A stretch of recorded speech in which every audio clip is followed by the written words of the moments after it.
Hola, hola, hola, hola a todos, queridos amigos, queridas amigas. Bueno, hoy tenemos un tema, bueno, la aportación de armas de fuego. Es un tema que les pido que me presten mucha atención porque mucha gente habla de esto y me doy cuenta que no sabe nada, ni de la parte geopolítica, ni de la parte histórica, ni de lo que está ocurriendo actualmente, en este preciso instante. Pero bueno, arranquemos con ese tema. Les voy a pedir si le pueden dar el me gusta y se pueden suscribir al canal para que podamos seguir haciendo este tipo de videos de todos los temas, ¿eh? Hoy tocamos este tema porque es un tema que yo soy especialista también en este tipo de temas por el derecho penal y por los conocimientos de historia, de geopolítica y de un montón de cuestiones que me permiten hablar y explicarles bien este tipo de problemáticas. El tema de la aportación de armas de fuego en Argentina por parte de los legítimos usuarios cuando portan sus armas legalmente registradas, de esas armas de las que vamos a hablar hoy, ya en otro momento hablaremos de otro tipo de armas, pasa que todo el mundo mete todo en la misma bolsa, el periodismo, los políticos, todo, pero no. Vamos a separar los temas, hoy vamos a hablar de la aportación de armas por parte de sus legítimos usuarios cuando portan sus armas legalmente registradas, tengan o no tengan autorización del ANMAT para hacerlo. Bien, ¿cómo arranca este problema? Hasta 1993, 1994, la Argentina no tenía estos problemas del desarme, porque todo viene a raíz del movimiento desarmista en la Argentina.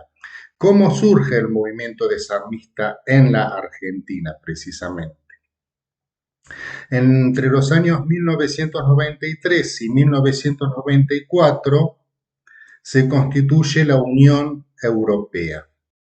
La Unión Europea está formada, entre otros países, por el Reino Unido, Inglaterra y los demás países que forman el Reino Unido, de los países Gales, Escocia, Irlanda e Inglaterra, forman el Reino Unido, con los cuales la Argentina había estado en guerra en 1982, ya no hacía tanto tiempo. Entonces, ¿ello qué pasa? La Unión Europea, al constituirse y darse su propia constitución, la Constitución Europea, incluye a las Islas Malvinas como territorio de la Unión Europea, territorio de ultramar de la Unión Europea. Es decir, que ya dejan de pertenecer en forma exclusiva a Gran Bretaña, sino que, o Reino Unido, como le quieran llamar, sino que, o Inglaterra, pero ya pasan a no pertenecer a ese solo país, sino que pasan a pertenecer a toda la Unión Europea completa, las Islas Malvinas. ¿Y, ¿Y qué pasaba? Ellos no querían que la Argentina, como la Argentina era un país que estaba en desarrollo en su capacidad militar, en su capacidad armamentista, querían frenar de alguna manera. La mejor manera de frenar era evitando que Argentina se convirtiera en una Suiza. Eh, Cuando fue la Segunda Guerra Mundial, Alemania se le animaba a todos los países, inclusive a Estados Unidos, a Rusia. Al único país al que no se le animó y se fue para atrás fue con Suiza, que en cuanto empezó a invadir Suiza, a los 2 minutos retrocedió y dijeron no, acá vamos a perder más que invadiendo Rusia y Estados Unidos, sino, ¿por qué? Porque en Suiza la gente estaba capacitada para defenderse. Cada persona, cada mujer, cada hombre, cada niño tenía armas y sabía cómo usarlas. Es decir, que iban a tener una masacre de alemanes, o sea, podían ganar a lo mejor, a la larga, les podían ganar a Suiza o no, pero que iban a tener una masacre de alemanes peor que en el frente ruso. Así que no, fueron para atrás. Y no querían que Argentina sea una cosa así o parecida. Entonces, a partir de esa época, de los años 93, 94, empiezan a bajar fondos a través del grupo Clarín, a través de Brasil, porque las organizaciones desarmistas todavía en Argentina no existían, pero sí existían en Brasil, porque la Unión Europea también quería desarmar, ya venía con la idea de desarmar a Brasil para tomar el control del Amazonas, que es como es un pulmón del planeta Tierra. Entonces querían tomar el control ellos, siguen queriendo tomar el control ellos, obviamente, o ya lo tienen. Entonces, las organizaciones fuertes del desarmismo estaban funcionando en Brasil. Y eh, eso se prueba si los que busquen documentación de aquella época, que los primeros protocolos, los primeros manifiestos de las organizaciones desarmistas en Argentina venían en idioma portugués, porque acá como no había, tenían que traer de Brasil, y de Brasil venían en idioma portugués las instrucciones para constituir las organizaciones del desarme y los protocolos y todas esas cuestiones que a Brasil le bajaban a su vez de la Unión Europea. Bien, ahí empiezan las primeras escaramuzas en Argentina, donde se le empiezan a sacar derechos de las armas, derechos de armas, se le empiezan a quitar a los argentinos, como por ejemplo el poner trabas, inconvenientes para acceder a cierto tipo de armas que eran consideradas de alto poder, por ejemplo, y bueno, pero ahí empezó recién. El problema se complica cuando el 14 de abril del 2004, ahí se complica todo. ¿Por qué? Porque ya en ese momento estaban muy fuertes las organizaciones estas, que les decía recién, del desarme, tenían mucho lobby, mucho poder dentro del gobierno que estaba en ese momento, mucho poder sobre el poder legislativo, mucho poder de lobby, sobres, y obviamente el grupo Clarín a full, trabajando para ellos.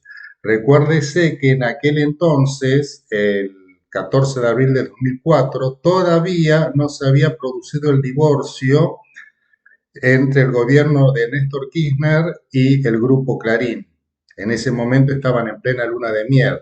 Recuerden que el año pasado, el año pasado al 2004, es decir, en el año 2003, Néstor Kirchner había perdido las elecciones, pero el grupo Clarín hizo que se baje el candidato que las había ganado, para la segunda vuelta y quede sin ningún rival y se ha proclamado presidente de la nación. Eso lo hizo el grupo Clarín, lo instituye a Néstor Kirchner como presidente de la nación. Estaban en buena relación de luna de miel, digamos, en ese momento. Después se divorciaron, se pelearon y se odiaron. Pero bueno, pero ¿qué pasó ese día 14 de abril de 2004? ¿Por qué le estoy haciendo referencia? Porque hay el poder legislativo produce una reforma absurda al Código Penal y criminaliza, pone como bien jurídico protegido el capricho del funcionario público. ¿Qué quiere decir esto? Que el funcionario público del organismo que en aquel entonces se llamaba RENAR, que hoy es ANMAC, no le daba la autorización de portación de armas a una persona, ya no era como antes, que esa persona, bueno, como mucho podía tener alguna cuestión administrativa de RENAR o qué sé yo. No, no, no, directamente una pena de 8 años y medio de prisión. Entonces, ¿qué pasa? era algo totalmente inconstitucional, totalmente ilegítimo. Bueno, la palabra correcta es inconstitucional.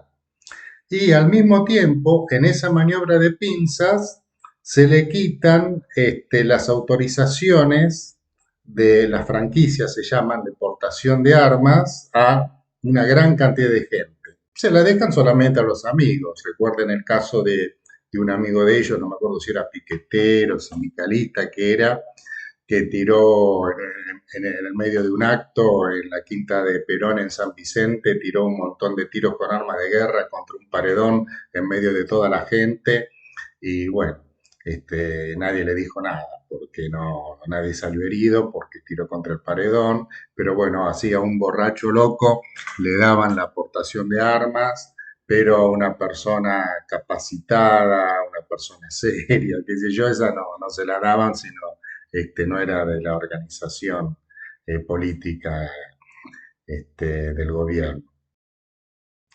Entonces, a partir de ahí empezó un gravísimo problema que está muy explicado en mis libros.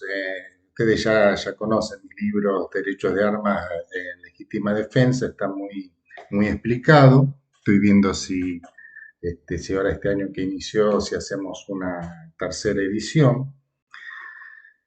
Y bueno, cuando termina digamos, oh, este calvario, cuando termina este calvario para los legítimos usuarios, el 24 de agosto de 2015, por lo menos en el ámbito de la justicia nacional.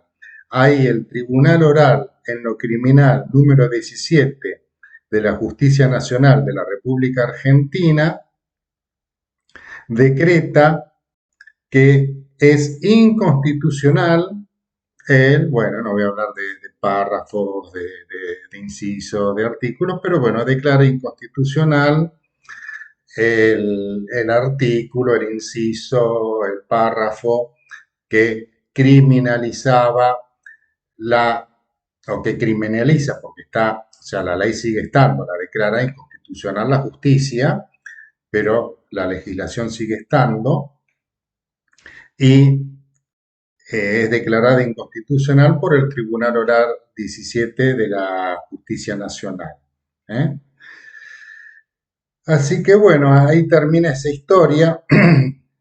Ocurre que como no fue derogado ese artículo, obviamente, y el fallo no es un fallo plenario de la Cámara Penal, o sea que en cada caso particular el que se vea afectado, bueno, va a ser sobreseído porque es inconstitucional y ya está la jurisprudencia desde el año 2015, pero para hacerla valer, sí, hay que pasar por un procedimiento penal que no es nada lindo, tener que pasar por eso. Pero bueno, esa es la realidad. Yo creo en lo personal que directamente, tal como dice la justicia nacional en este caso, que es la de mayor envergadura, se tendría que eliminar eso.